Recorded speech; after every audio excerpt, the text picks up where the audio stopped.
Assalamualaikum warahmatullahi wabarakatuh. Salam guru penggerak, tergerak, bergerak, menggerakkan. Perkenalkan, saya Sri Ardawati, calon guru penggerak angkatan 9 tahun 2023 dari SMA Negeri 3 Sumbawa Besar yang berlokasi di Kabupaten Sumbawa, Provinsi Nusa Tenggara Barat. Kali ini saya akan memaparkan koneksi antar materi modul 1.4 tentang budaya positif. Adapun kesimpulan mengenai peran saya dalam menciptakan budaya positif di sekolah dengan menerapkan konsep-konsep inti seperti disiplin positif dan nilai kebajikan universal, teori motivasi, keyakinan kelas, 5 kebutuhan dasar manusia dan dunia berkualitas, 5 posisi kontrol, dan segitiga restitusi. Budaya positif dapat diterapkan dengan menanamkan disiplin positif pada anak. Disiplin adalah bertanggung jawab terhadap apa yang dilakukan karena mendasarkan tindakan pada nilai-nilai kebajikan universal. Peran saya sebagai pendidik adalah menumbuhkan disiplin positif dalam diri murid. Tujuan dari menumbuhkan dan mengembangkan disiplin positif dalam diri murid adalah untuk memunculkan motivasi intrinsik sehingga murid akan tetap berperilaku sesuai dengan nilai-nilai kebajikan universal walaupun tanpa hukuman ataupun penghargaan. Mereka ingin menjadi orang yang menjunjung tinggi nilai yang mereka hargai. Dalam lingkungan sekolah, terdapat seperangkat aturan yang disebut tata tertib yang bertujuan untuk mendisiplinkan. Agar murid dapat menjalankan dan menghayati tata tertib tersebut, tugas saya sebagai pendidik yaitu menginternalisasikan tata tertib tersebut menjadi keyakinan kelas dengan melibatkan peserta didik untuk mengidentifikasi nilai-nilai kebajikan yang terdapat di dalamnya. Sebagai seorang pendidik, saya harus memahami tentang 5 kebutuhan dasar manusia. Hal ini menjelaskan bahwa setiap perbuatan baik positif ataupun negatif bertujuan untuk memenuhi kebutuhan tersebut. Dalam pelaksanaan tata tertib di sekolah, terkadang terdapat murid yang melanggar peraturan.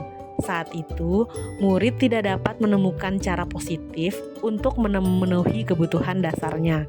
Dengan memahami konsep kebutuhan dasar manusia, saya dapat membantu murid saya untuk mencari restitusi tindakan untuk memenuhi kebutuhannya dengan cara yang lebih positif.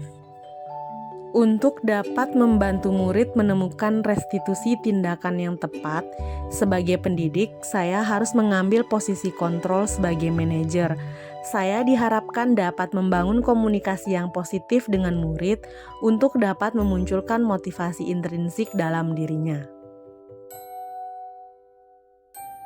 Komunikasi positif tersebut dilakukan dengan mengikuti tahapan-tahapan yang disebut segitiga restitusi, yang terdiri dari tahapan menstabilkan identitas, validasi tindakan yang salah, dan menanyakan keyakinan. Berikut ini adalah koneksi antar materi paket modul 1. Yang pertama, filosofi Ki Hajar Dewantara. Tujuan pendidikan menurut filosofi pendidikan Ki Hajar Dewantara adalah menuntun segala kodrat yang ada pada anak agar mereka dapat mencapai keselamatan dan kebahagiaan yang setinggi-tingginya. Penyelenggaraan pendidikan menurut Ki Hajar Dewantara harus memperhatikan kodrat alam dan kodrat zaman pada anak.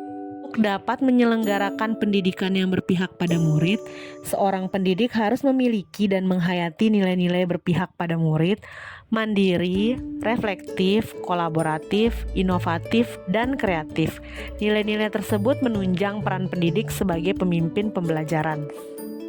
Untuk dapat mencapai tujuan yang diinginkan dalam menuntun kodrat anak, seorang pendidik harus memiliki visi sebagai gambaran masa depan tentang murid, guru, dan suasana sekolah yang diimpikan. Yang kemudian visi tersebut diturunkan menjadi prakarsa perubahan dan diaktualisasikan menjadi tahapan-tahapan rencana bagja. Peran pendidik sebagai pemimpin pembelajaran adalah memastikan tersedianya lingkungan belajar yang aman, nyaman, dan menyenangkan. Hal ini dapat terwujud jika menerapkan disiplin positif yang bersumber dari nilai-nilai kebajikan universal yang terdapat dalam profil pelajar Pancasila, sehingga tercipta suatu budaya positif.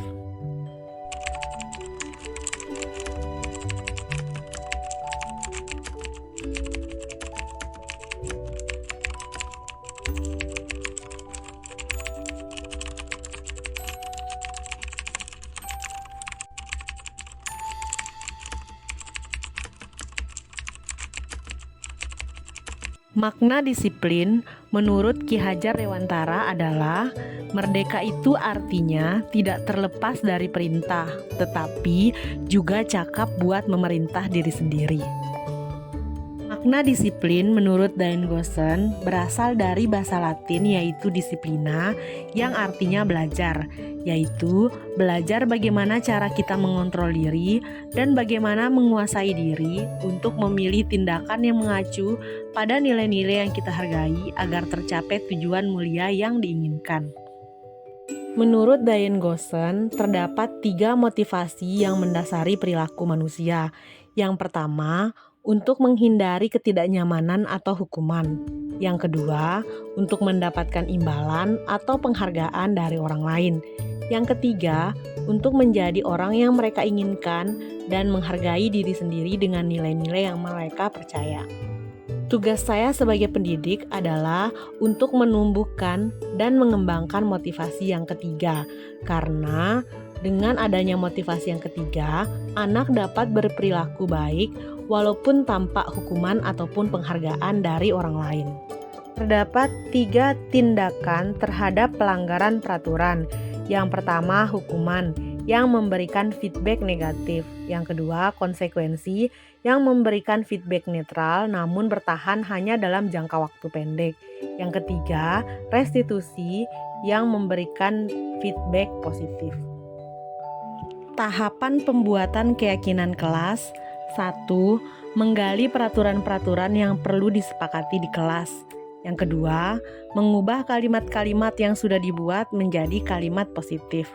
Yang ketiga, mengubah peraturan-peraturan yang sudah dibuat menjadi nilai kebajikan atau keyakinan. Yang keempat, memperdalam keyakinan kelas dengan menggali perilaku-perilaku yang mencerminkan dan tidak mencerminkan keyakinan kelas dengan tabel T atau tabel Y. Yang kelima, memperdalam keyakinan kelas dengan menggali tugas guru dan tugas murid di dalam kelas. 4-5 kebutuhan dasar manusia. Yang pertama, bertahan hidup. Kedua, kasih sayang dan rasa diterima. Ketiga, kebebasan. 4, kesenangan. Dan yang kelima adalah penguasaan. Posisi kontrol yang dapat digunakan oleh guru dalam interaksinya dengan murid yaitu 1. Penghukum, 2. Pembuat merasa bersalah, 3. Teman, 4. Pemantau, dan yang kelima manajer. Untuk posisi kontrol sebagai penghukum dan pembuat merasa bersalah memberikan perilaku kontrol yang bersifat negatif.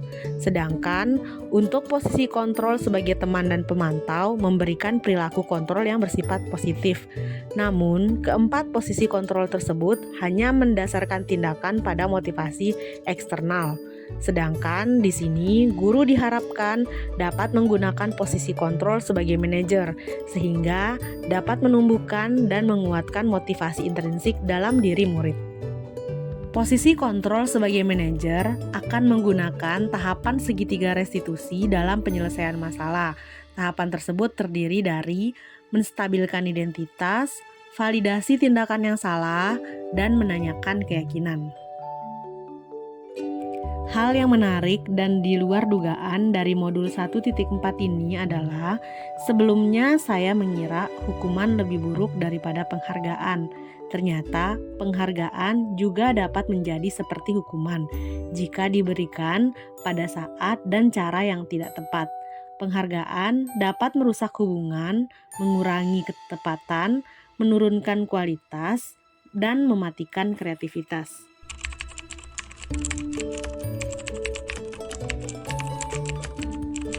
Mempelajari modul ini, saya beranggapan bahwa untuk membuat murid disiplin, kita harus menerapkan tata tertib tersebut dengan memberikan hukuman atau sanksi yang positif. Namun, setelah mempelajari modul ini, saya memahami bahwa untuk menciptakan budaya positif di kelas maupun di sekolah harus dengan sebuah pendekatan yang mampu memunculkan motivasi intrinsik dalam diri murid, melibatkan murid dalam menggali nilai-nilai kebajikan universal dalam tata tertib atau aturan untuk menjadi sebuah keyakinan tentang pentingnya nilai-nilai tersebut bagi dirinya dan kehidupannya.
Demikian yang dapat saya sampaikan terkait koneksi antar materi modul 1.4. Wassalamualaikum warahmatullahi wabarakatuh.